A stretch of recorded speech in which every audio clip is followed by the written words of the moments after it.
Эрхэм сурвалжит үзэгч та яг одоо тухтай байрлал эзлээд гартаа уух юмаа бэлдээд аваарай. Яагаад тэгэхээр би танд яг одоо 1813 оны Лондон хотод болсон хамгийн халуухан хов живийг хүргэж байна. Хэрвээ Английн энэ сурвалжит гэр бүлүүдийг нэгэн титэм гэж үзэх юм бол тэр титмийн тэг голтон байх Эрдэнэ шигтгэе болсон Bridgerton гэдэг гэр бүлтэй холбоотой хов жив байгаа. За энэ дээр бас One Bit 2 гэж бичснийг бодоход Bridgerton-ы гэр бүл болон One гэдэг нэнэн хүн энэ хов живэнд холбогдно гэсэн үг юм байна.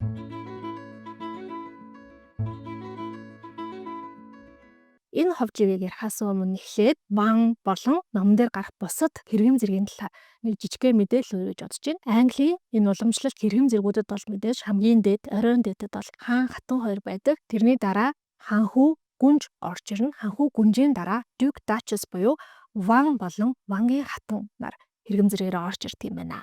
За энэний дараа Marquess, Earl гэх зэрэг цолууд орж ирж хагаад Viscount гэдэг цол орж ирнэ. За энэ бол бидний өнөөдрийн ярианы гол сэдэв болох Bridgerton-ы гэр бүлийн цол хэрэгэм бол Viscount гэдэг цол хэрэгэм байгаа. За Viscount-аас доошо Baron, Baronet, Knight гэх мэтчлэн юм олон хэрэгэм зэрэгтэй давхаргатай байдаг юм байна. Bridgerton-ы гэр бүл бол маш өнөр өтгөн гэр бүл. Viscount Bridgerton залуу зандан наснда өөрийнхөө их нэртэйгээ танилцаад гүн хайр дурлалдан бад хайр дүрэн гэр бүлийг зохицлоосон. За тухайн үед бол яг ийм хайр сэтгэлээрээ гэр бүл болно гэдэг нь айгүй ховор зүйл байсан юм байна. Тийм учраас энэ хоёр өөрсдөө маш их азтай тооцдог. За энэ хоёрын хайрын дундаас 8 хүүхэд урган гарсан 4 охин 4 хүү. Viscount Bridgerton болон Viscount-ийн хатан хоёр 8 хүүхэдтэй англи хэлний цагаан толгойн үсгийн дарааллаар нэр өгчээ. Хамгийн том хүү Anthony, дараагийн хүү Benedict, 3 дахь хүү Colin, 4 дахь нь охин Daphne, Daphne-гийн дараа дахиад охин Eloise, дахиад охин Francesca, хүү Gregory, хамгийн бага отгон охин Hyacinth нар мэндэлсэн байна. Харамсалтай нь Viscount Bridgerton бол хамгийн бага охиноо төрхөөс өмнөхөн нас барснаар энэ хэрэгэм зэргийг Bridgerton хатуусын хамгийн том хүү Anthony өвлөн авчээ. Хэрэгэм зэрэг өвлөн авах энэ зүйл бол бидний хувьд бол маш чухал юм байна л да. Жишээлбэл хэрэгэм зэргийг зөвхөн тэр айлын эрэгтэй хүүхэд одоо өвлөж авдаг. Өөрөөр хэлбэл эмэгтэй хүүхэд байх юм бол Viscount болж болохгүй гэсэн үг юм байна. Хэрвээ олон эрэгтэй хүүхэдтэй байх юм бол мэдээж хамгийн том эрэгтэй хүүхэд нь аавынхаа одоо энэ хэрэгэм зэргийг түүнтэй дагалдаж ирэх бүх эд хөрөнгийг өмчлөн авдаг юм байна. Хэрвээ тэр айлд удам залгах хэрэгэм цол зэргийг цааш нь одоо өмжилж авах хүү төрөхгүй бол тэрийг нь ойрын хамаатны хэн нэгэн боломжит хүнд шилжүүлдэг. За тэгэхээр хөвчлэн үеэлүүд ч юм уу те байх боломжтой байт юм байна. За энэ бол мэдээж энэ олон хэрэгэм зэрэгтэй хүмүүсийн одоо зүрхэнд нь юм шар суруулсан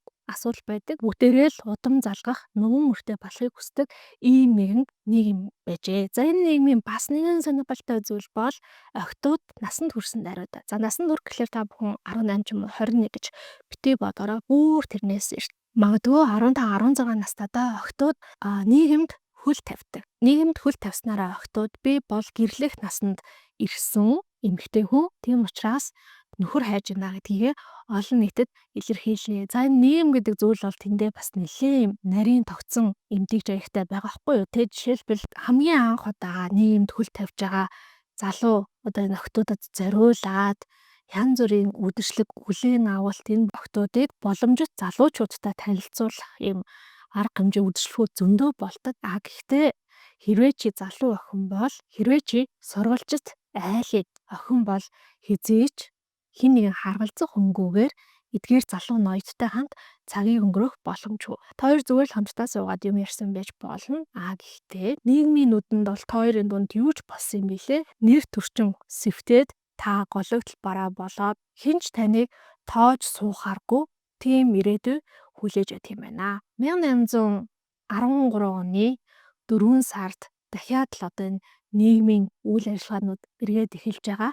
Энэ баян хүмүүс чинь өвөл болохоор Лондонгоос гараад хөдөө орон нутагт байдаг орд харштай очиж өвлийг өнгөрөөчөөд хавар болоод дулаараа тэрхээр бүгдээрээ буцаад Лондонд ирээд за тийм нийгмийн үйл ажиллагаанууд маш их идэвчт юм байна л та. Бидний өнөөдрийн ярианы гол сэдэв гол дүр бол Daphne Bridgerton буюу Bridgerton гэр бүлийн 4 дахь хүүхэд хамгийн том охин. Daphne-гийн хувьд өмнө нь 2 уйлрал буюу өмнөх 2 жилд тийм ээ өөрийгөө гэрлэхэд бэлэн болсон залуу охин гэдэг өнцгөөс нь нийгэмд харуулсан боловч хараахан түүнтэй гэрлэх, өөрийнхөө сэтгэл нийцэх хүнтэй уулзраагүй л яваа. Дафны үзэсгэлэнтэй ухаалаг мэдээж мэр төртөө гэр бүлээс гаралтай боловч эрчүүд ягаад ч юм нэг л Дафныг сонирхдаггүй. Дафныг дурлаг хүн эсвэл гэр бүл болох хүн гэж харахаасаа илүүтэйгээр сайн найз л гэдэг өнцгөөс хараад байдаг юм байна. Яг мэдээж оргүй хоосон бол байгаагүй энэ хугацаанд 4-5 хүнээс гэрлэх санал авсан. Гэхдээ зарим нь буюу бараг тийм хагас нь гэрлэхэд ч хэцүү тийм хөвшин настай хүмүүс байжээ. Энэ жил бол Дафныгийн хувьд сэтгэл санаа маш хэцүү байгаа. Хоёр чуулрал олон нийтэд өөрийгөө харуулад нөхөрт гарч чадаагүй учраас энэ улирал хэрвээ гарахгүй бол хүн болгон л Дафны ямар нэгэн зүйл буруу хийгээд байна. Дафнид ямар нэгэн асуудал байна. Тийм учраас хүнтэй сууж чадахгүй байна гэдэг өнцгөөс харах учраас аль болох энэ улирал сэтгэл нийцсэн хүнтэй нийлхийг хүсэж байгаа. Энэ хавар нэгэн цоо шин дүр Лондон хотод ирнэ. Энэ бол цоо шинхэн Хастингсын ван. Энэ залуу бол Саймон Бассет гэдэг өндөр царайлаг цэнхэр нүдтэй гих мэтчлэн дүрсэлсэн байгаа юм л та. Гэтэ хэрвээ та бүхэн Netflix дээр гарсан цувралыг нүдсэн бол юм хар арьстай залуу тавалдаг те. Энэ ном дээр бол угаасаа цагаан арьстай залуу байгаа. За тийм учраас төсөөлж уншихад жоохон хэцүү юм байлээ. За ямар ч гэсэн юм өндөр гоё царайлаг залуу гэж төсөөлчихье. За энэ залуу маань бас аюу их зовлонтой түүхтэй юу юм бэ гэхлээр залуугийн аав нь буюу одоо тухайн үеийнхээ Хастингсын ван байсан энэ хүн бол нэгэн эмэгтэйтэй суусан. За тэр эмэгтэйтэйгээ хайр дурлалын нарийн нандин холбоогүй ч гэсэндээ нэг нэгээ маш сайн ойлгоод нөгөөх нь ч гэсэн ван хүнтэй суусан учраас энэ чинь бол дээрээсээ 3 дахь хэрэгэн зэрэг байгаа шүү дээ. Тийм том хэрэгэн зэрэгтэй хүнтэй суусан учраас энэ хүнд заавал угсаа залхамжлах тэр нөхөн үрийг нь төрүүлж өгөхгүй бол болохгүй гэдэг. Тэр үүрэг хариуцлага өөртөө маш сайн хүлээсэн тийм хүн байсан. Тэгэхээр ван болов вангийн хатан хоёрын хооронд бол маш гоё нөхөрлөл гэх юм уу нэг нэгээ ойлгодог, нэг нэгнийхэн жинхэнэ найз нь байж чадсан. Хэдийгээр хайр нь байж чадаагүй ч гэсэн. Харамсалтай нь мэдээж энд ямар нэгэн харамсалтай гэдэг үг орж ирэхгүй л энэ түүх маань баг эхлэхгүй шүү дээ тий. Харамсалтай нь вангийн хатан хүүхэд төрүүлэх тэр тал дээр жоохон асуудалтай байсан. Хүүхэд олохгүй их уддаг, олсон ч гэсэндээ амархан зулбдаг.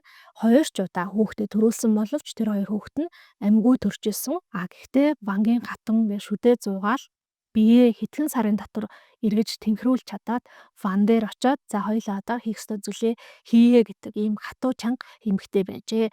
Уул нь бол эмчнэр вангийн хатанг одоо үүнээс цааш хүүхдтэй болоод хэрэггүй би чинь дэлэхгүй гэж зөндөө удаа хэлсэн ч гэсэндээ вангийн хатан зөрүүлэлцээр байгаад эцэст нь жирэмсэлж чадсан. Ванч тэр вангийн хатанч тэр бүр маш болгоомжтой байсан. За сүүлийн хэдэн саруудад бол вангийн хатан бүр орон дээрээсээ ч босоогүй ван хурж ирээд хатныхаа нуруунд орно дэр ивж өгөөд ингээд урууга харуулад гэх юм уу налуу харуулад хэвтүүлж байгаа юм л та. Нөгөө эн чинь хийснээр газрын татах хүч гэдэг зүйл байдаг. Тэр зүйлийг нь ашиглаад энэ хүүхдийг яаж иж тогтооё. Гэхдээ энэ хүүхэд нугуун үр төрөх болов охин төрөх болов гэдэг ийм хүлээлт бол маш их байсан. За ингээд 9 сарын хугацаа өнгөрөөд эцэст нь вангийн хатан төрсөн чинь хөгшин ван бол одоо эмчнэр, сувилагч нар тэнд бас байсан асрагч нарын хэнийхэн ч үгийг нь тоохгүйгээр тэр шууд эхнэрийнхээ өрөөнд ороод дөнгөж төрсөн орхилоод уйлж байгаа.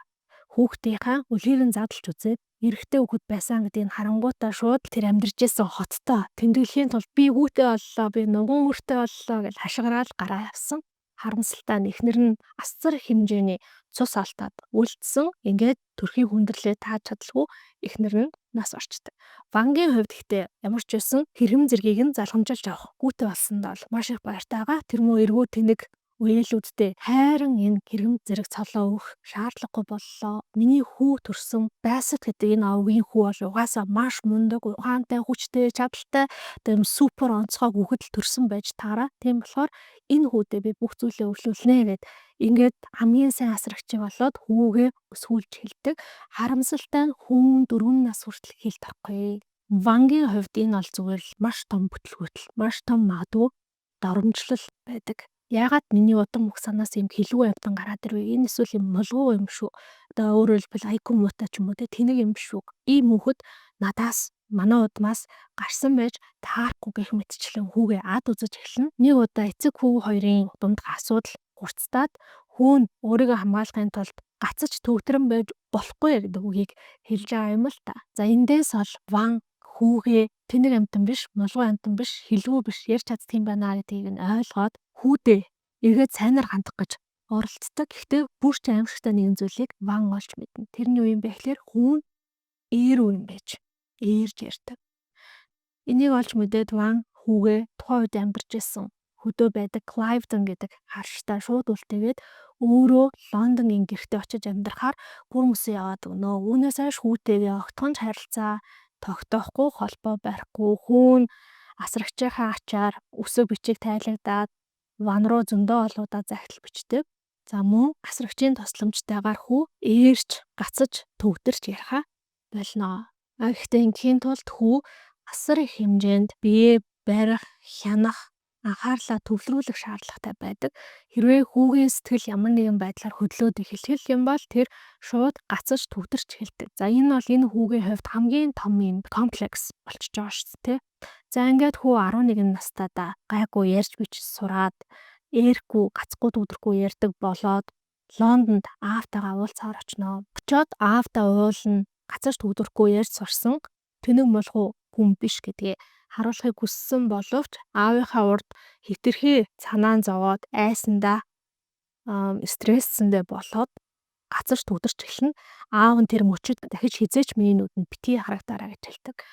Бяцхан хүү харин тэр үед дотроо хэрвээ би аавынхаа хүссэн шиг хүн байж чадахгүй бол би аавынхаа яг хүсээгүй тэр хүн болъё л доо гэж өөртөө маш хатуу ам тангараг өгсөн ийм хүн болон хувирдаг. За энэ хүү өсөж том болоод Ethan гэдэг одоо маш алдартай одооны хаан Чарльз энтрийн сурч исэн юм ахлах сургууль, хөвгүүдийн ахлах сургууль гэдэг тэр сургуульд яваад дараа нь Оксфордын сургуульд математикийн чиглэлээр сураад за тэрнийхээ дараа 5 жилийн туршид дэлхийгээр аялаад Америк руу, Африк руу хүртэл явж үзээд ингээд аав нь нас барсан учраас хэрэгэм зэрэгээ өвлөж авах за мөн Лондонд амжуулах ажлууд байсан. Тэр ажлуудаа амжуулахаар эргэж ирээд байгаа ийм 27-8 орчим насны залуу байна. За энэ залуу маань Лондонд ирэнгүүтээ өөрийнхөө Ethan болон Оксфордод хамт сурч исэн хамгийн дотын найз Anthony Bridgertonтэй уулзсан. За Anthonyтай уулзтал Anthony юуг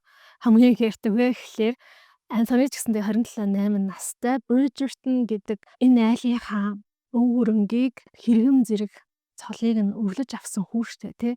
Ээж нь Anthony-г одоо гүнтэй гэрлэхийг хүсэж байгаа. Түүн дээр нэмээд хамгийн том охин дүү Daphne гэрэлтийн одоо зах зээл дээр ярьж л та тий. Хоёр улирал гарсан ч гэсэндээ амжилтгүй одоо ингээ гарах шаардлагатай болцсон. Манай шинэхэн залуухан Ван Саймон Anthony хоёр уулзаа хоорондоо ярахтаа Anthony ингээл тоглоом болгол ярьж байгаа юм л да. Ер нь бол Лондонд чи маш одоо хэцүү үед ирлээ дээ. Охтуудаа сайн хүнтэй суулгах гэсэн өндөр хэрэгэм зэрэгтэй баян хүнтэй суулгах гэсэн ээжүүд ямар амар гэж бодож чинь тэд нар бол одоо луул гэсэн үгтэй шүүр өмсөн шулмал гэсэн үг ингээд самбаатай ээжүүд эдгээр өдрүүдэд Лондон хотыг сандрагж байна гэд Ванд ихээхэн юм дотн найрсаг найзын зөвлөгөө өгч байгаа. Ер нь яг энэ номын хамгийн гоё юм нь надад дөрүүдийн харилцсан яриа байгаа байхгүй юу? Хоорондоо бүр маш их юм хошигнсон нэгээ явуулсан байнгын юм жоок гэж ирдэ шүү дээ.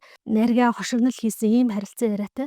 Би тэр харилцан яриаг нь яг яаж та бүхэнд хүргэхийг мэдэхгүй байна. Хөгжилтэй хөөхөн хөнгөн хайр дурлалын тухай ном уншвал яг энийг унших хэрэгтэй шиг надад санагдсан. Тэгэнгүүт Ван бол хэлж байгаа юм л да. Би угаасаа хизээч хүнтэй суухгүй гэдэг. Anthony чи мэдж байгаа үстэй гэсэн чинь Anthony чи тэгвэл нэг ч үдшилэг цэнгэнд ирэхгүй гэсэн үг юм уу гэхэд Ван болохоор үгүй би Danbury хаатны үдшилэгт очихгүй болохгүй гэд. Danbury гэдэг нь хэрвээ киноноос нь санаж ивэл юм таяг тулсан эмэгтэй байдаг ш. Жохон настай эмэгтэй байдаг тий.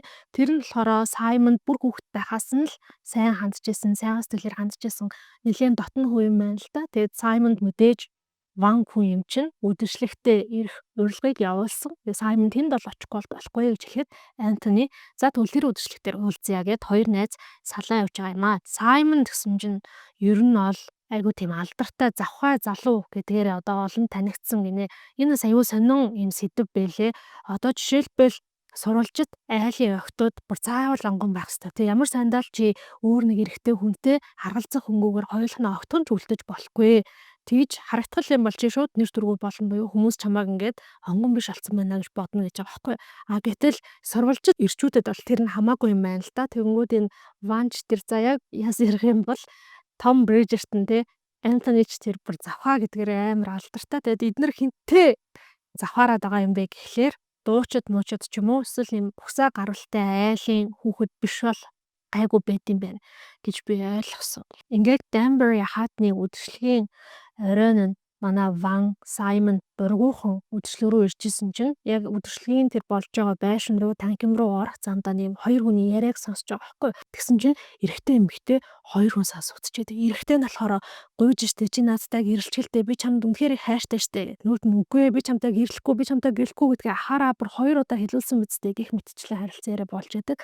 Саймон тэр өрөөрөө ингээд гайхаад ингээ харсан чи эрэгтэй эмэгтэй хоёр хоёулна. Тэр эрэгтэй нь харваас нэг юм жоохон согтцсон харин эмэгтэй нь бол маш хөөрхөн гэхдээ нэг юм танил царайтай эмэгтэй байна гинэ. Тэгээд Саймон харж хаад яг үснийх нь өнгөн энэ бол Bridgerton-ы охтуудын нэг юм байна. За би энэ хадагтаа туслахгүй яах вэ гэдэг бодож жагаад туслая даа гэж бодоо орсон чинь нөгөө охины чи үдчихсэн дотор байсан дээр согтуу залуу нөгөө охин руу дайрах гэж оролдоод охин тэгсэн шууд баруун гарын шулуун цохилт тэгээд нөгөөтгий чинь ухаан алдтал нь унгаач гинэ. За энийг болохоор Саймон харчаад за энэ охинд бол биеэ хамгаалахт нь миний дэмжлэг хэрэггүй юм байна гэж бодсон гэж байгаа байхгүй юу. За гэхдээ ямар ч байсан одоо энэ ухаан алдуулсан залууг яах юм те ингэж бодоод тэр өрөөнд орж байгаа. За тэр нь миний ойлгосон номын сан байсан юм шиг байгаа юм а. Ингээд Саймон тэр өрөө рүү ороод тэнд байсан Bridgerton-ы охинд туслаад энэ залууг яах вэ, ийх вэ, наашин цаашин болж итэл нөгөө залуу чинь сэргээд дахиад Дафне руу дайрч байгаа байхгүй. Тэнгүүт нь энэ удаад Саймон цохиж унгаагаад за энэ залуу ер нь энд нь орхий гэд энэ хоёр манд хадагтаа Danbury-ийн яг үдшилгийн гол танхим руу орж байгаа юм а. За үдшилгийн гол танхимд орсон чинь мэдээж Дафнигийн ээж нь Дафныг харангуйтаа шууд наашаал хүрээд иргээл тэнд байсан залуучуудтай ингээл танилцуулах гад үзэн Саймоныг болохоор ээжүүд охтуудаа дагуулж ирээд ээлж дараалан танилцууллаа. Энэ миний охин, тэрний охин, ийм тийм гэл. За энэ донд бидний танил болсон Featherington-ы гэр бүл байдаг. Featherington-ы гэр бүл 4 охинтой Prudence, Philippa, Penelope за хамгийн бага нь Felicity гэх тэр нь болохоор 10 настай юм байлээ. Тийм учраас тэрний үдшилэг дээр байхгүй. Харин нөгөө 3 охин гуруула гэрлэх насны охтууд болчихсон учраас мэдээж хадагтай Featherington бол энд байгаа хамгийн том луул гэсэн үг шүү дээ, тий. Дафны ээжийнхэн савраас арай гэж мултраад Саймон ч гэсэн өөрийг нь тойрон гэрэлтэх тэр олон самбаатай ээжүүд охтуудаас арай хийн зүхтаад Bridgerton-ы ах トゥ нар нэг буланд багал хүмүүсийн хөлөөс нуугдаад хүмүүсийн харцаас нуугдаад байж идэг Anthony Benedict хоёр. Гэтэл Colin буюу 3 дахь хатан ах нь гадаадаар аялж явж байгаа дөнгөж өнөөдөр Лондондоо ирэж ирсэн гэд тэр үдшилэг дээр нэгддэг. Энэ дунд Саймон нэгдэн за ингээд энэ дөрвөн маань нийлээд ээжүүд гэж ямар хэцүү хүмүүс болохыг ам уралдуулан ярина. За жишээлбэл Anthony ярьж байгаа байхгүй юу? Манай ээж надад ингээд нэг юм жагсаалт өгсөн. Яадаг жагсаалт юм бэ гэхлээр энэ дунд байгаа бүсгүүчүүдээс надад хань болохгүй гэд 8 эмэгтэйгийн нэрийг биччихсэн. Цаас өгсөн гэх мэтчлэн. Тэнгүүт нөгөө хоёр нь ёо та гэрлээгүй байгаа нь аз юм а. Тэ хэрвээ та гэрлэх юм бол бид хоёрыг бас одоо дараадаа ингэж ороод л ээжүүд өстой амар шүү гэх мэтчлэн ээжигээ шоолж ярьж байгаа юм. Саймон болохоор энэ бүгд нь айгүй сонин шин зүйл байгаа байхгүй юу? Өөрөө ээжгүй учраас ээжтэй хүмүүс юм байдаг юм бата. Ээж нар гэдэг ингэдэг хүмүүсээ тийм бата гэх мэтчлэн сонирхон бодно. Саймонд мөн Дафне буюу одоо саяхан л тэр нэг залууг баруун гарын шулуун цохилт хийгээд ухаан алдтал нь унгааж чадсан тэр охин бол сонин харагдана. Тэгээд ч гадна төрхөн ч гэсэндээ үзэсгэлэнтэй хөөрхөн Дафнигийн талаар тэр танаа охинд уу гэх мэтчлэн Anthony-гоос үг унгаах гэд асуугаад Anthony бол Дафни бол бусад охтуудаас тэс өөрөө. Ер нь л илүү ухаалаг тархин ажилтдаг. Тэнэг хоосон толгойтой охин биш. Харин жинхэнэ юм харилцан яриа өрнүүлж чадах тийм ухаалаг бөөрсөртэй охин гэж дүүгээ магсдаг. Гэхдээ эдний дунд ч гэсэндээ нэгэн юм нууц дүрэн байгаа шүү дээ. Найзынхаа дүүтэй яасан ч орооцолтож болохгүй гэдэг дүрэн байгаа.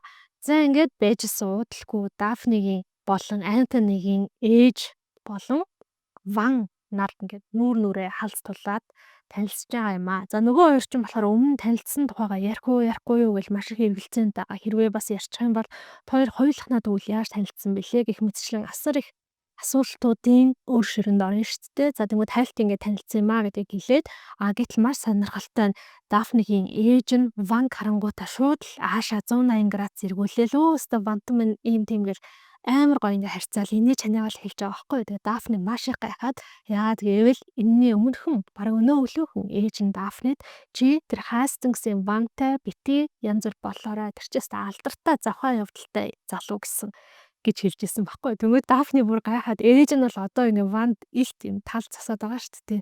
Бүр гайхаад ээж хоёр нүур гаргаад байгаа юм гэж юу гэх мэтчлэн боддог. За ингээд ээж нь ингээд ингэсээр байгаад нөгөө хоёрыг чинь хамтдаа бүжиглүүлэхэр болно. Ван Дафни хоёр бүжиглэж байхад Ван Дафнид нэгэн ийм санал тавина. Танд бусад ирчүүдийн сэтгэлийг татах, анхаарлыг татах, өөрийгөө гэрлэхэд тохиромжтой бүсгүй гэдгийг харуулах хэрэгцээ байгаа юм байна.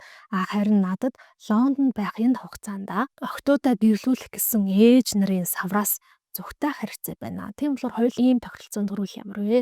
Хоёулаа нэг нэгэндээ дурлсан дүр үзүүлье. Би таныг одоо сонгож байгаа юм шиг тийм дүр үзүүлье. Тэгхийн бол ээж нар ч намайг нэгэнт хүнтэй болчлоо гэд тайван орхин. Харин залуучуудын хувьд таныг тэс өөрнөдөр харах болно.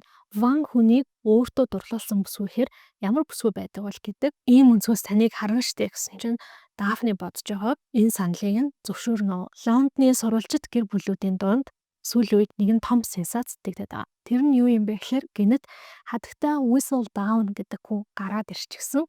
За энэ хүн бол энэ Лондоны хэрэгэм зэрэгтэй баячуудын удам угсаатай хүмүүсийн бүх түүхийг нь бүх одоо хов живийг нь сонин дээр бичээд эхний 2-7 хоногт өнгөө тараасан гэж байгаа. Тэнгүүтээ 3-7 хоногоос нь эхлээд төлбөртөөр ингээд зардаг болсон буюу одоо ийм ховын сэтгүүл байдаг шүү дээ. Манай монголоор сорон моронцог байдаг те. Тийм сүлдээ болчихж байгаа байхгүй юу. Тэнгүүд тэр Whistledown яаж гэдгийг мэдэхгүй маш нарийн нандин мэдээллүүдийг олж чаддаг. Whistledown-ы тэр сонин нийгмээрээ уушж байгаа. Тэгэхээр Whistledown-д ихтгэл төрүүлэхийн тулд ч тэр ээжтэй за мөн бусад одоо ирчүүдэд бусад ээжүүдэд ихтгэл төрүүлэхийн тулд Саймон Дафни хоёр яг жинхнээсээ нэг нэгэндээ татагдж байгаа юм шиг таалагдж байгаа юм шиг жүжиглэх хэрэгтэй гинэ. За тэрний нэг хэсэг нь юу юм бэ гэхээр хэрвээ одоо өмнөх өдөр мөчлөг дээр таарад таалагдсан бол маргааш нь тэр залуу нь тэр бүсгүйхээ гэрт нь очиод тэр бүсгүйтэй уулздаг юм байна л да гэрт нь. За тэгэнгүүт Дафни Саймонд хэлсэн чи тэгж ирэхгүй бол бит хоёр тэнч итгэхгүй штэ гээд. За ингээд Саймон цэцэг бариад гэрт нь ирнэ. Тэгтэл аль хэдийнэ 6-7 залуу ирчихсэн. Бүр нэг нь Дафнид шүлэг уншиж өгөөд зогсож гинэ. Тэгэхээр өөрөөр хэлбэл шууд л тэр хоёрын төлөвлөгөө бүтээд эхэлсэн. За гэхдээ өнөөдөр ирсэн 6-7 залуу дунд бол яг Дафнид таалагдсан төхөр болгоо сонгочоор хүн байхгүй. Гэхдээ Дафнигийн ээж бол маш их баяртай байгаа. Саймон Дафнитай уулзахаар эргээд нөгөө залуучуудад ч баг хөвөө явуулчихж байгаа. Ер нь бол Ван хүн учраас илүү их эрх мэдэлтэй, илүү давуу юм байдалтай юм байна л та. Тэнгүүтээ авчирсан цэцгээд Дафнигийн ээж дүүж байгаа байхгүй. Тэгээ надад энэ хэсэг нь амар хөөрхөн таалагдсан. Ээж нь тэр цэцгийг авангуудаа ингээд нүдэнд нь нулимс цэлгнээд сүүлийн бүр хэдэн жил надад хинж цэцэг өгөөгүй штэ гэд хэлэхэд нь Дафни өөрийгөө гин буруутаагаар мэдрэн аав нь нас барснаас хойш нэрэл ээж нь хинээс цэцэг авахгүй дээ тий. Тэгэхэд энэ хугацаанд одоо ах дүү нартаа нийлж аваад ээжтэй ганц цэцэгч болтгоо өгчихгүй би ямар муу охин бэ гэдэг бодол төрнө. За ингээд Саймон Дафни хоёр уулзаад хоёулын шинэ төлөвлөөчсөд давуу болж шүү те гэх ухааны юм бодоод байжсэн чинь гаднаас Дафнигийн хамгийн том ах Антони улаан галзуу амтан ороод ирнэ. Шууд Саймоныг барьж аваад чи яаж миний дүүтэй чи чадваа чи ямар ичдэггүй юм бэ? Би чамаа хин гэдгийг ч мэднэ. Чи ингээд ирчүүдийн дунд байдаг яригдаагүй хэлэгдээгүй ч гэсэн тэр үн цэнтэй гэрээ хэлэлцээрийг мартлаа гэж юу? Эн чинь миний дүү штэ гэх үтчлэн орилж хэлнэ. Мэдээж Дафни болон Дафнигийн ээж хоёргүй болооч яана энэ гэл дундуур нь орж байгаа. Тэгтэл Антони хоёлаа миний ажлын өрөөнд ороод уучраа олъё. Ир хүмүүс чи уучраа олъё гэд Саймоныг дагуулад ажлынхаа өрөөнд ороод чи юу болж байгаа чи энэ вэ гэж заамдаа баргал ингээл нүд ам нэргэлтэл үнэхээр галзуурхын даваан дээр Дафни орж ирээд бид хоёрыг нэг нэгнээ ассан уугүй юу гэж би царай шалах гал орж ирлээ гэж хэлнэ. За ингээд нэлээд бас хэрүүл урвал тийм ээ баг задаа нүдэндээ тулхаа байжсэн чинь Дафни за хоёулаа ер нь яг юу болоод байгааг Антонид хэлчихье гэд Антониг бид хоёр ингээ хуйлцсан байгаамаа. Гэхдээ энэ үр дүнгээ өгсөн л байгаа зү өнөөдөр ингээд над дээр 6-7 хүн уулзах гад ирлээ гэхэд Антони яах аргагүй энэ бүхнийг хүлээн зөвшөөрөхөр болно. Гэхдээ тэр хоёр л мэдээж Антоник өөр хинд ч хэлүүлэхгүй. Ялангуяа ээж тэлэхгүй шүү. Ээж энийг сонсгол юм бол хөөх юм даралтанд харвал тэгэл ээж минь амьсгалж авч автгаа болоод нөгөө ертөнц рүү явчих шүү гэдгийг дахин хэлж санууллаа. За ингээд цаашаага 10-аад хоног 20-аад хоног үдшилгүүд шоу цэнгэнүүд, найр наадмууд үргэлжилсээр байна. Тэр болгонд гайгүй их нартай болчихсон гэсэн залуу ноёнтнууд, гайгүй хүнтэй суучхансан гэсэн залуу хатагтай нар бүгдээрээ л ирээл хоорондоо танилцаал нэгээ шинжээл хэрвээ таалагдах юм бол бүжиглээл ингээд яваад байгаа. Энэ үдэшлэгүүдэд Дафни, Саймон хоёр бас оролцоод үйлчлэгт оролцох болгондоо хоорондоо юм яриад тэр танхимыг нэг тойрдог, мөн хоорондоо бүжгэлдэг. Ингээд нийгэм даяараа за тэр байтугай нөгөө хов живийн сонирмчтэй хатагтай Whistle Down хүртэл Ван болон Дафни Бриджертон хоёр энэ улирлын хамгийн хүсэмжит хосууд боллоо гэж ингэж бичиж идэг. За энэ хугацаанд Ван, Саймон маань хоёр том зүйлийг Бриджертны гэр бүлийнхэнтэй хийж байгаа. Эхнийх нь болохоор Бриджертны гэр бүлийнхэнтэй хамт оройн хоол иддэг. Маш олон хүүхэдтэй өнөр өтгөн айлт оройн хоол идэх нь Вангийн хувьд аюу сонирхолтой байдаг. Аюу тийм халуун дулаан рилж энергийг нь мэдэрдэг. За мөн Дафнигийн бага насны дүүнертэй одоо 10-тай 11 12-тай дүүнер байгаа шүү дээ. Тэдэртэй нэг харилцахтаа Саймон бүр маш сайн байдаг. За хоёр дахь зүйл нь болохоор эдгээр бүгдээрээ гэр бүлээрээ зугаалгаар явдаг. За ингэж зугаалгаар явахдаа мэдээж Ванг урьсан байдаг. Ингээд Ван Бриджертны гэр бүлийн бүх гишүүдтэй илүү ойр дотн танилцсанаа.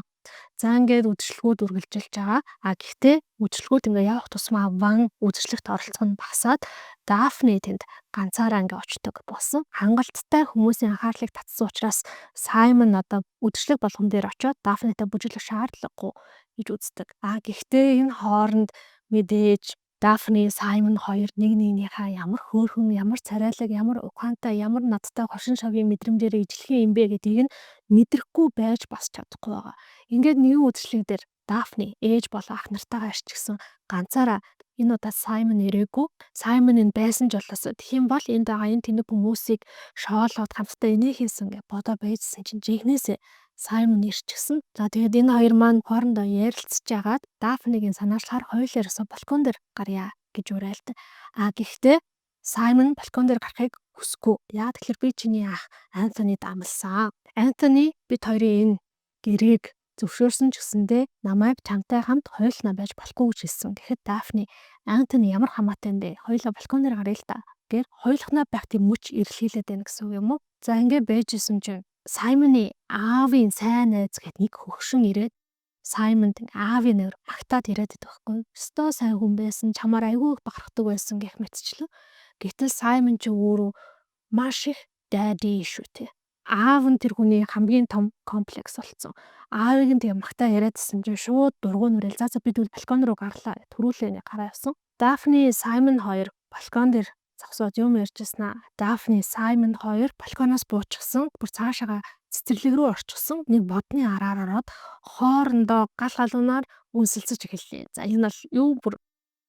энэ бол мэдээж гэрлээгүй эмэгтэй хүн эрэгтэй хүнтэй хоёулахнаа хамт байхын хэд дахин үржүүлсэн ийм амар сенсац болчихж байгаа шүү дээ. За тэгээд үнсэлцээд нэг гараараа илээд таалаад бүр Саймон ингээд Дафнигийн даашин зэг нь бултлаа цээжийг ингээд нүцэглээд байжсэн чинь Саймон гэж мухаа хашаалгатав гарна. Хэн бах вэ? Дафнигийн ах Антони. Антони хурж ирэл Саймоныг шууд зодож эхэлнэ. Харин Саймон өөрийгөө хамгаалах ямар ч үйлдэл хийхгүй. Яагаад тэгэхээр Саймон өөрийгөө буруу зүйл хийсэн гэдгийг маш сайн мэдж байгаа. Мэдхийн дээдээр мэдж байгаа. Ингээд өөр уцаартаа автсан Антони чи миний дүүгийн нэр төрийг баллаж орхилоо.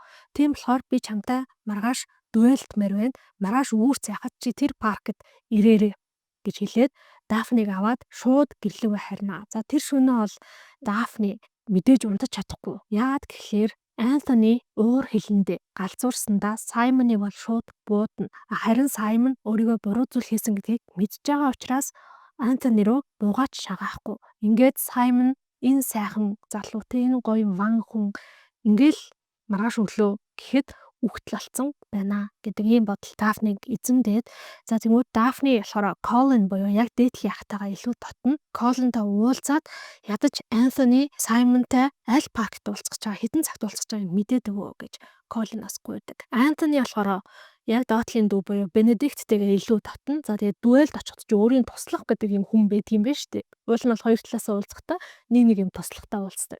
Антонигийн туслах бол мэдээж Бенедикт. Бүгд л Саймоныг туслахгүй ирнэ гэдгийг нь мэдж байгаа. Яа тэгвэл Саймон ч тийм л их одоо нэр төрөө эрхэмсэн хүн гэх юм уу та. Өөр хаяар магц Дафны, Колин хоёр морь унаад Антони, Бенедикт хоёр Саймонтой уулзах жаа тэр паркт дахиад очино. За очтол нэрэж гачин царайлсан 3 залуу Антони, Саймон хоёр нэг буу барьчихсан. Бенедикт тэнд нь гачин царайлчихсан. Дуэлт гэд байж идэг. Дафны тэнд дахиад очтол Антони ч тэр, Саймон ч тэр хоёулаа маш их хурдлан чи энд юу гэж явж байгаа юм бэ? Энэ бүр маш их аюултай штэ гэд. Гэтэл Дафны энэ асуудал Саймон бид хоёрын донд өрнөж байгаа. Бид хоёрт хоёулахнаа ярих боломж олгооч гэд Антони, Бенедикт, Колин гурав жоохон зай гаргаж өгнө. Дафны Саймон дээр очиод яагаад надтай гэрлэхгүй гэдэг юм бэ? Би тийм хүн гэрлэшгүй хүн юм уу? Гэхэд Саймон үгүй би чамтай гэрлэхгүй гэдгийг учир нь би хүүхэдтэй болж чадахгүй. Харин би чамайг хүнтэй гэрлээд өнөр өтгөмгээ бүлтэй болохыг ч юм хүсдэг. Тийм болохоор би чамаас энэ мөрөөдөл чинь болоод чадахгүй гэж хариулна. Тэгтэл Дафны яг үнэндээ бид хоёрыг өөр хүмүүс харчихсан байлээ. Одоо тэгэхээр хоёулаа гэрлэхгүй бол миний нэр төр гэдэг зүйл байхгүй болно гэж хэлдэг. За энэ нь ч бас нэг тийм үнний оргүй зүйл бол биш. Колин өчигдөр Дафнид хэлсэн байдаг. Яг нэг хүн тэр хоёрыг харсан. Гэтэ тийм амар хүсэлж байгаа тэр нь хараагүй. Зүгээр яг хоёулахнаа цэцэрлэг рүү ингээд буугаад орж байгааг нь харсан гэж хэлж байгаа байхгүй юу. Тэгээ тэрийг Дафны илүү serious юм шиг болохоор ярьцдаг. Энийг нь нэгэн сонссон Саймон за яг бид үл чамд боломж олгоё. Чи намайг хүүхдтэй болж чадахгүй гэдгийг мэдсээр байж ч настай гэрлэх үү. Хэрвээ чи тэгнэх юм бол би чамтай гэрлэхээ гэгээд энэ үед бол Дафны Саймонд ямар их хайртай болсноо ойлгоод тийм байсан ч гэсэн би чамтай гэрлэнэ. Чамгүйгээр амьдарч яснаас чамтай гэхдээ хүүхдгүйгээр амьдрах нь хамаагүй дээрээ гэд дуэл цуслагдж байгаа юм аа. Дафны Саймон хоёрыг харсан хүн бас байгаа учраас Дафныгийн нэр төрд нэг хор хохирол учруулахгүй тул тэр хоёр маш яруу гэрэлдэг. Бараг л энэ үйл явдал одоо нэгдүгээр өдөр болоод байгаа юм уу? Тэгэнгүүтээ тэр 7 оныхоо хагасаа бүтэн сайнд нь л ингээ гэрэлчихэж байгаа байхгүй. Гэрлэхийн өмнө бол Саймон бас Дафнид юм сүүн бүүж очиж өгдөг нь Дафнид маш сайхан санагдана. За ингээ гэрлэхийн өмнөх шөнө боллоо. Энэ хэсэг нь аюу хөвгчлөлтэй байсан. Гэрлэхийн өмнөх шөнө Дафныгийн ээж нь орж ирээд Дафнид гэрэлсэн эмэгтэй хүмүүс яадаг талаар тайлбарлаж өгөх гээд байгаа юм л та. Тэмүүтэ эрэгтэй эмэгтэй хүн хоёр гэрэлсэн шөнөө ингээд нэг юм хийдэг юм аа. Тэр бол ингээд эмэгтэй хүний үүрэг хариуцлага юм аа. Тэгээд чи хэрвээ тэр зүйлийг хийх юм бод чи хүүхэдтэй болно гэх мэтчлэн зүйлийг ээж нь ярьж өгнө. Тэгэнгүүт хөрхтөө энэ үед ингээд ямар ч нөгөө тийм мэдээлэл юу байхгүй. Мэдээлэл авах их сурвалж байхгүй. Дээрээс нь нэмээд яг юм сурвалжит айлын охтуудыг энэ талаар ямар нэгэн зүйл мэдхийг нь аль болох юм цээрэлдэг гэж бараг ярьдаг шүү дээ. Хинч одоо сурвалжит айлын охтууд хажууд ийм зүйл ярьдаггүй байсан юм байна л да. Тэгэнгүүт Дафны бүр гайхаад ямар зүйл хийдэг юм бэ гэж ээж нь бүр гацааш төгтрээд улаагаад ингээ хураа амаа оролдоод ерөөсөө ярьж чадахгүй өөрөө хүртэл ичээд тэгэдгүй ямар ч гэсэн ингээд нэг юм хийхээр ингээ хүүхдтэй болдог тийм зүйл байт юм аа гэсэн чинь Дафны та тэгээ тэр зүйлийг 8 удаа хийсэн юм уу? Тэгээ 8 хүүхдтэй болсон юм уу гэдэгс ээж нь үгүй юултай яарч 8 биш 8-аас олон удаа гэж хэлээл. За би чамд ер нь бол ингээд мэдэх ёстой зүйлийг чи хэлээд өгчлөө бай гэж гараа авчиж байгаа байхгүй юу. За ингээд 20 болоод 20-ын дараа бал сард явах ёстой. Гэхдээ энэ хоёр хэтэрхий яаруу одоо гэрлэж байгаа учраас бал сарын тийм аялал зохион байгуулж чадаагүй. Харин оронд нь Саймоны нөгөө хүүхд насаа өнгөрөөсөн Cliveden гэдэг хайршигт нь очиод тэнд бал сар өнгөрүүлье гэдэг тийм төлөвлөгөөтэй байдаг. За ингээд замдаа гараа явж байгаа. Cliveden руу бол 2 бүтэн өдөр явдаг юм шиг байгаа юм да. За тэнгуут замдаа нэгэн дэм буудалд ороод хоол идээд шүнжэнгөө явъя гэж Саймон хэлдэг. Гэтэл Дафны нөгөө ээжийнхаа ярьсан хөрмийн анхны шөнөө хийдэг юмыг хийж үзмээр санагтаад тэр бол эмэгтэй хүний үүрэг гэж маш сайн ойлгоцсон. Тэнгүүд хоёлаа замдаа буурчин газар хоны л та амрын л та гэд Саймоны болохоор энэ сайхан одоо эмэгтэйг охин насыг нь буурчин газар үдээд тахтай явах хөтэй би энэ хүнийг тэрнээс илүү хүндэлнэ гэд дотроо болон бодоол яваад байгаа юм л та. Тэгээ буурчин газар очиод тэг яг юу болсныг та бүхэн надаар хэлүүлэлтэхгүй ойлгочих байхаа. Бодит амьдрал биш кино учраас ном учраас мэдээж бүх зүйл бүр маш гоё болно. За ингээд энэ хоёр маань явсаар аваад Cliveden харшд очино. Ингээ өдөр шөнөгөө за өдөр шөнөгөө энэ нэг үүрэгт ажлын дундуур Дафны Саймоныг бүр хүүхэд байхаас хойш энэ харшид ажиллаж исэн нэг эмэгтэйтэй уулзаад хамгийн анх удаага тэр эмэгтэйгээс Саймны хүүхэд нас ямар хэцүү өнгөрсөн, яаж ээрдэг, гацдаг, дүүдэрдэг байсан тэр бүх зөвлөлийн тухаас сонсоод бүр их юм хайрлах сэтгэл нь төрнө. Вангийн хувьд болохоор миний энэ дүүгийг сонсоод энэ бүсгүй намайг дорд үзэх үедээ, намайг эмзэг тэнэг амтан гэж бодох үедээ гэж айдаг бол Дафнигийн хувьд тэр бүхнийг нь сонсоод харин ч бүр тийм хэцүү амьдралаас өнөөдөр ийм сайхан ухаалаг ир болж чадсан ван ямар мундаг юм бэ гэдэг энэ хайрлах, бүндлэх, бишрэх эдгээр өвч төрөөд байдаг. Хөөхий тэгээ Дафни яаж хүүхдтэй болдог талаар юу ч мэдэхгүй учраас тэр хүнтэй буюу одоо тэр харшийн аж ахуйн яруу гэдэг байгаа юм л да. Саймоныг бүр баг байхаас нь энэ харшид ажиллаж эхэлсэн. Тэр хүнээс ингээ хайлтныг юм ингээ сонсоод тэрийг өөрөө ингээ ургуулж бодоод логик нь ойлгож байгаа байхгүй юу? Тэр хүн юу ч хэлсэн юм бэхлээр эрэгтэй хүн үрээ өгөөд эмэгтэй хүн тэр үрийг нь умаада хүүхэд болоход ам бүрэлдүүлээд тээж төрүүлдэг гэдэг зүйлийг тэндээс ойлгоод тэмүүтэ Дафнид нэг юм муухай сэтгэл төрөн. Тэрний юу юм бэ гэхээр Саймонтай гэрэлснээс хойш өдөр болгон өдөр шөнөгөө 24/7 нөгөө эмэгтэй хүнийхээ үрийг хийж байгаа штэ, гүйцэтгэж байгаа штэ. Тэр болгонд нь Саймон хизээч үрээ одоо Дафнид өгөөг юм байна л та ингээд үргэлж яг ингээд яах болохоор орны захруугаа ингээд эргээд цаашаа хараад ингээд яачдаг. Йоо энэ ч одоо яах ямар хэцүү юм бэ. Гэтэ та бүх яг уншаараа ер нь бол миний ярьж байгаас маш дэлгэрэнгүй бас иймэрхүү сценүүд байгаа учраас тэгээ энэ сцен маань номын маань одоо үйл явдал чухал болцоод байгаа учраас би ингээд ярьж байна. Тэрнээс биш ярахад бас жоохон эвгүй л байт юм байна. Тэгэнгүүт Дафни юу ч ойлгодгүй гэхлээр Саймон хүүхдтэй болж чаддгүй, хүүхдтэй болохыг хүсдэггүй юм байна гэдгийг нь ойлгоно. Тэгэнгүүтээ Дафни шууд Саймонтай нэг өрөмөрөнд хамт унтчихсан нүүж мөнгө өөр орчиж байгаа байхгүй юу? Саймон тэгээ гайхаад чи яагаад ингэж байгаа юм бэ гэсэн чи хэрвээ чи надаа өрөө өгөхгүй бол би чамд бие өгөхгүй гэд нэг барьцсан үйл явдал болоод за тэнгууд Саймон гутарч матраад өөж муугаад өөсөн хойно шал согцсон хойно Дафнигийн өрөөний гадаа ирээд намайг оруулаачтай гуйдаг. Дафни сэтгэлэн зөөлрөөд Саймоныг өрөөндөө оруулна. Саймон согтуу унтчих хооронд Дафни энэ хүн согтуу байгаа юм чинь би уулын энэ боломжийг өөртөө ашигтайгаар эргүүлээд өөрийнхөө хүсэж байгаа зүйлийг авч болох юм биш үү гэдэг ийм адын бодолд хөтлөгдөөд Саймоныг өдөж эхэлнэ. Саймон гэсэн чинь өдөөс нь согтуу унтаагаараа тийм ээ Дафни гэд хэлээд байгаа байхгүй юу. Тэгсэн чинь Дафни дээр нь гараад одоо хүчээр үрийг нь өөртөө авчиж байгаа гэх юм уу та. За энэ болохоор яг энэ цаг үед би энийг хэлэх ёстой байх. Энэ номын ч тэр Bridgerton цувралын ч тэр хамгийн controversial буюу асуудалтай хэсэг нь байгаа юм аа. Энэ ном болохоор 2000 онд гарсан ном байгаа. Харин киног нь саяхан 2020 онд юм болов Netflix хийсэн тий.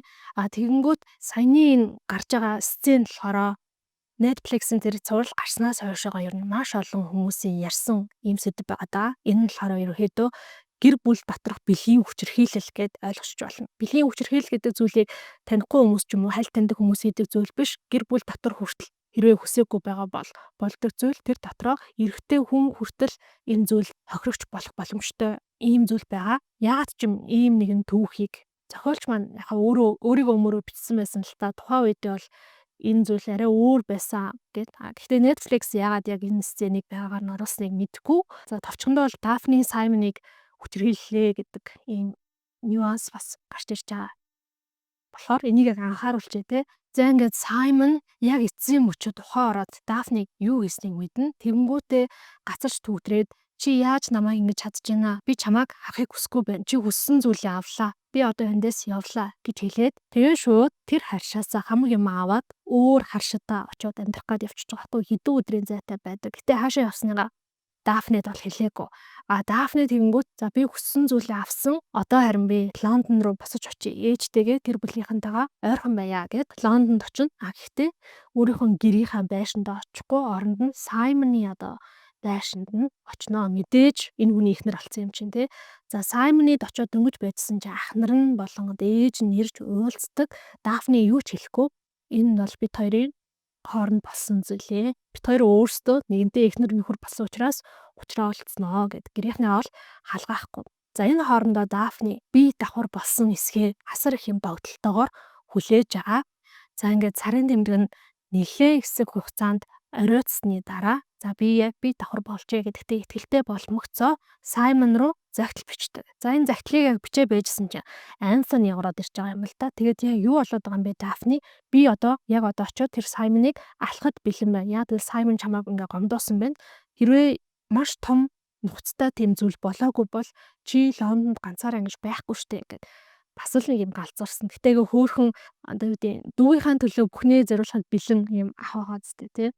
Тэгсэн Дафни болохоор хэвлэг дээр ингээ гараа тавиад энэ бол саяхан бит хоёрын хоорондох зүйлээ гэсэн чинь Гүжина бичиж байгаа загтлаа харал та гэд. За ингээд Антони Дафни хоёр ярилцж байгаа. Дафнигийн бичсэн энэ загтлыг Антони Саймонд хөрөж өгөхөөр шийднэ. За ингээд Антони загтлыг аваад 2 өдөржингөө давхиад Саймонд очиод загтлыг өгнө. Загтлыг уншсан чинь би давхар болсон. Одоо ингээ бараг 2 сартаа жирэмсэн гэдгээ бичсэн ийм загтал байдаг. Энэ загтлыг авангуудаа Саймон шууд уяраа явчихна. Энэ миний хүүхэд би нэр яаж ийм хайртай эмэгтэйгээс хол байж чадж байгаа вэ? Яг үнэндээ Дафнид яагаад ууссан бэ гэхээр Дафни өөрийнх нь тэр гацаж түүтэрдэг рүү сул дорой тэр занг нь гаргаж ирсэн учраас тэрэндээ өөрөө бантаад уурлаад биэнд цогтаад ирсэн юм аа. Тэрнээс бол Дафнид өөр ямар ч буруу байхгүй гэд байгаа юм л та. Гэтэ бид тэр тийм биш гэдгийг одоо мэдж байгаа шүү дээ, тий. Тэгээд ч Дафниг одоо санаад эхэлчихсэн.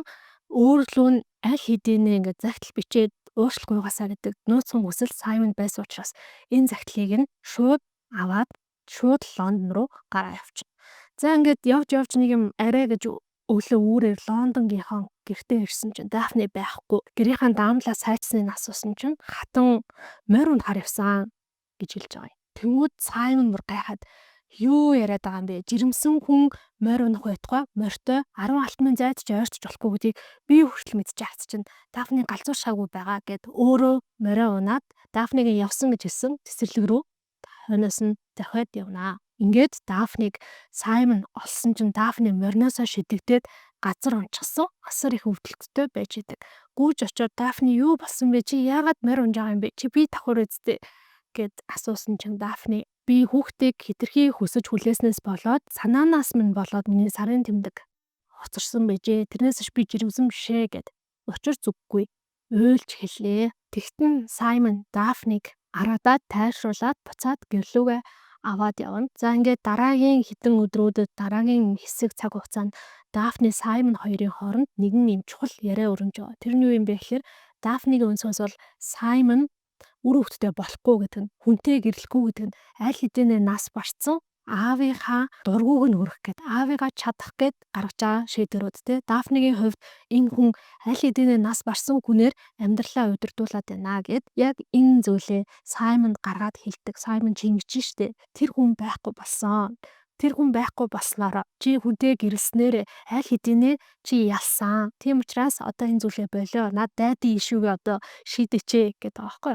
Саймон эхлээд энийг нь эсэргээрээ хүлээж авна. Гэхдээ цаг хугацаа явахын эрх нь Дафнигийн хэлж байгаа зүйлийг ер нь бол Дафнигийн өнцгөөс харж чаддаг. За ингээд Саймон өөрөө зөвшөөрөөд Дафнитай хүүхэд хийх тэр үйл ажиллагаанд ороод 4 жилийн дараа бид нар цаг хугацаагаар үсрээд харахад энэ хоёр маань 4 жил 4 хүүхэд гаргачихсан.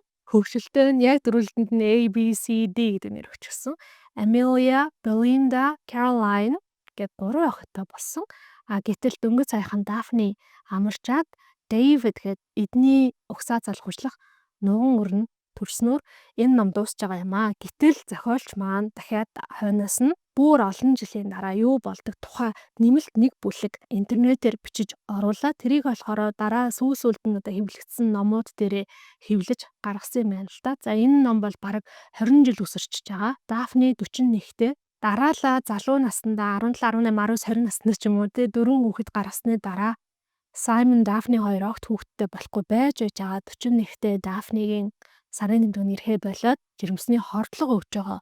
За тэгтэл энэ үед нь Colin ах нь Penelope Featheringtonтай гэрлээд бас 3 хүүхэдтэй болчихсон. Нэг хүүхэд нь Саймон шиг огтхон ч үг дуурдаггүй учраас Colin, Penelope хоёр Саймоноос зөвлөгөө авах гээд тэднийг ирж зочлон ирж байгаагаар энэхүү номын маань үйл явдал дуусч байгаа юм аа. Миний хувьд бол яг цувралыг нь төрүүлээд үзчихсэн байсан. Тэгээд надад бүр маш сонирхолтой санагдсан. Энэ бол өнөөдрийн 21-р зуунд амьдарч байгаа миний амьдарч байгаа ертөнцөөс тис өөр ертөнцтэй хүмүүсийг ялангуяа эмэгтэйчүүдийг бүр гэрлүүлэхийн тулд юм гэрлэлтийн бүхэл бүтэн зах зээл, нийгэм, соёл үүсчихсэн байсан.